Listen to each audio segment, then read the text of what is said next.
પાલનપુરના બેચરપુરામાં લોકોના ઘરમાં પાણી ભરાયા છે। લોકોના ઘરમાં પાણી ભરાતા ઘરવખરીને મોટા પાયે નુકસાની વેઠવાનો વારો આવ્યો છે। તો અવિરત વરસાદને પગલે જનજીવન પ્રભાવિત થયું છે। બેચરપુરામાં ઘરોમાં પાણી ભરાયા। 3 ફૂટ જેટલા પાણી ભરાતા સ્થાનિકોની હાલત કફોડી બની। પાલનપુરમાં 7 ઇંચ વરસાદમાં જળબંબાકાર જેવી સ્થિતિ। લોકોના ઘરોમાં પાણી ભરાતા ઘરવખરીને નુકસાન પહોંચ્યું। 3 ફૂટ જેટલા પાણી ભરાતા સ્થાનિકોની હાલત કફોડી બની છે। તો પાલનપુરના બેચરપુરામાં ઘરોમાં પાણી ભરાયા છે। 3 ફૂટ જેટલા પાણી ભરાતા સ્થાનિકોની હાલત કફોડી બની છે। આ દ્રશ્યો આપ જોઈ રહ્યા છો। જળબંબાકાર જેવી પરિસ્થિતિ જોવા મળી છે। જ્યાં જુઓ ત્યાં પાણી જ પાણી નજરે પડ્યું છે।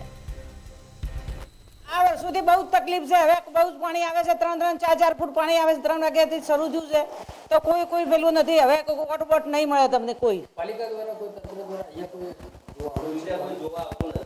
જોવા આવતું નથી। અહીંયા નગરપાલિકા તરફથી કોઈ જોવા અહીંયા આવતું નથી। 3 વાગ્યાથી 1 થી 3 વાગ્યાથી અમે મહેનત કરે છે। 3-4 ફૂટ 3-4 ફૂટ।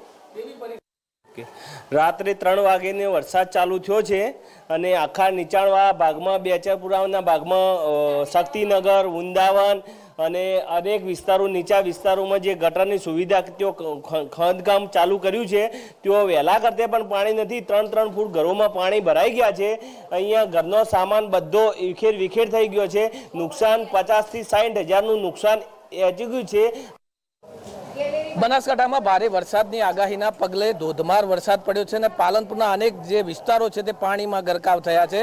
આપ દ્રશ્યોમાં જોઈ શકો છો કે આ જે એક મકાન છે બેચરપુરા વિસ્તારનું, તેમાં 2 થી 3 ફૂટ જેટલા પાણી ભરાઈ ગયા છે। એટલે કે ઘર વખરી સહિતનો સામાન જે છે તે સામાન પણ અત્યારે પલળી જવા પામ્યો છે। એટલે કે ભારે વરસાદની આગાહીના પગલે બનાસકાંઠાની પરિસ્થિતિ બહુ દયનીય બની છે। પાલનપુરના અનેક એવા નીચાણવાળા વિસ્તારો છે કે ત્યાં ઘરોમાં પાણી ઘૂસી ગયા છે તો સોસાયટીઓ બેટમાં ફેરવાઈ છે।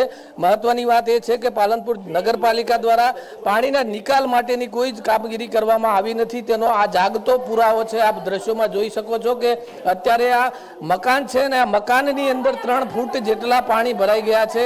ઘર વખરી સહિતનો સામાન વહેલી સવારથી જ આ મકાન માલિક દ્વારા ઉપર ચડાવવામાં આવે છે, પરંતુ ક્યાંક ને ક્યાંક અહીંયા તંત્રની બેદરકારી જોવા મળી રહી છે। આપ દ્રશ્યોમાં અત્યારે જોઈ જ શકો છો કે આ મકાન છે ને મકાનની અંદર પાણી ભરાયા છે। એટલે કે ચોક્કસથી વાત કરવામાં આવે તો પાલનપુર નગરપાલિકાની આ બેદરકારી સામે આવી છે, કારણ કે પાણીના નિકાલ માટેની કોઈ જ વ્યવસ્થા પાલનપુર શહેરમાં કરવામાં આવી નથી। તો બીજી બાજુ બિલ્ડરો દ્વારા લડબી નદીને દબાવી દેવામાં આવતા લડબી નદી જે પાણી જતું હતું પાલનપુર શહેરનું તે અટકી ગયું છે અને તેને લઈને આ પરિસ્થિતિનું નિર્માણ થયું છે। એટલે કે પાલનપુરમાં તંત્રની ઘોર બેદરકારી સામે આવી છે અને જેનો ભોગ અત્યારે તો સ્થાનિકો બન્યા છે। એટલે કે સ્થાનિકોને આ ધોધમાર વરસાદમાં પણ અત્યારે પોતાનો સામાન ઠેકાણે લગાવવા માટેની નોબત આવી છે। ત્યારે હવે સ્થાનિકો એક જ માંગ કરી રહ્યા છે કે નગરપાલિકા દ્વારા સત્વરે આ પાણીના નિકાલની વ્યવસ્થા કરવામાં આવે। રમેશ પટેલ, મંતવ્ય ન્યૂઝ, બનાસકાંઠા।